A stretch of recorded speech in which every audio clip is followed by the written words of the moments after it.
you guys seem to have a lot of almost like problems or a curse even. I did not say that, but get a lot of injuries and that sort of That's what thing. we call it, so feel free.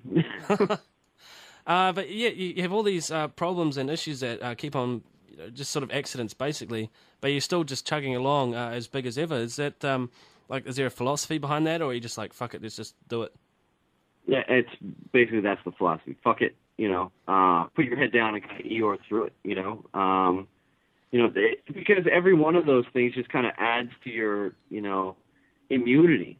When the first, I got in the band because the first bass player got paralyzed in a car accident. For the band to go through things like that so early and continue, it kind of makes any other issue just like, hey, you know what, we've dealt with this shit before, let's just do it. And the same with Chris. It was a bum out. We were definitely kind of surprised and shocked. We had a feeling something like that was going to happen, maybe not on that extreme or that quickly. But, once it happened, you take a day or two to kind of bitch and moan about it. But, in that, you're kind of still like, your brain is racing 1,000 miles an hour. Like, okay, who do you know? Who can we call? And, how are we going to find somebody else? This record has to come out. We're driven. We love these songs. We think it's a great record. Even if we never tour on it again, no matter what, this thing is going to come out. So, like I said, I think it's just a matter of, like, building up your immunity to things like this. Every one of those little mishaps, has that what doesn't kill you makes you stronger thing. Awesome. Actually, that's going to be one of the questions I was going to ask. If, does these sort of events fuel the fire as opposed to if everything just completely ran smoothly and everything was just, went your way all the time?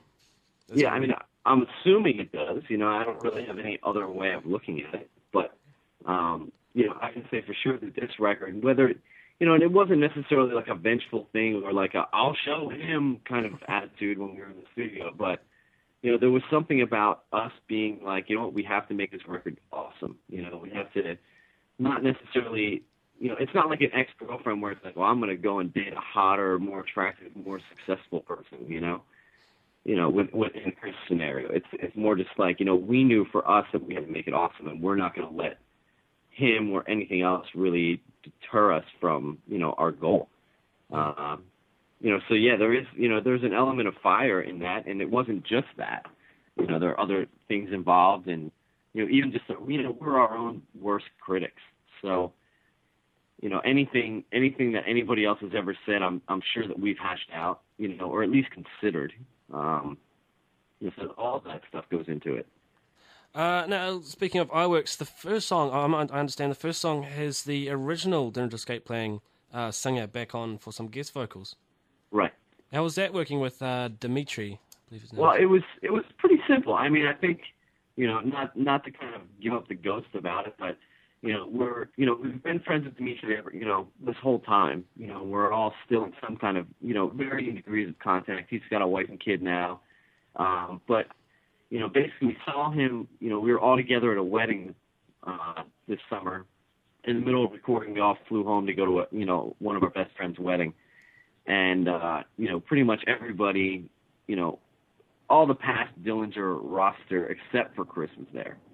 And, so we're hanging out with Dimitri. Adam, the former bass player, had plans to come out to California while we were recording. So he was out in the studio for a week just hanging out. And, Dimitri kind of had the same attitude of like, oh, maybe I'll fly out when Adam flies out. But it didn't happen quite like that. Ben ended up coming home.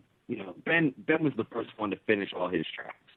And, the way our producer wanted to do it was basically Greg and I go last, which is fine with me.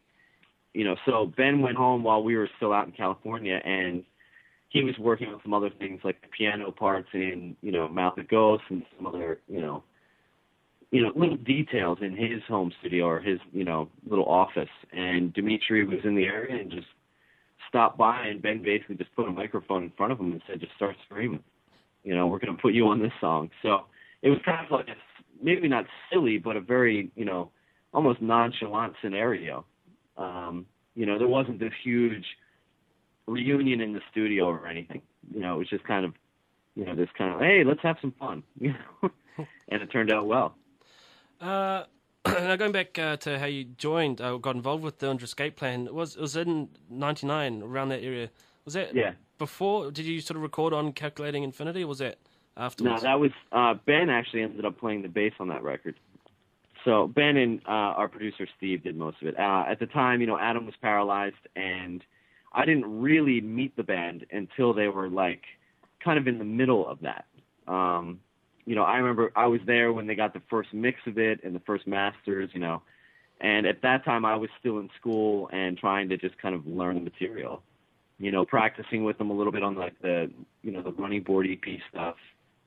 That was basically around when Calculating was being, the finishing touches were going on, was when I met them, and, both parties expressed, like interest in me joining. It was just a matter of me finishing school and them kind of taking care of the few tours that they had while I learned the material.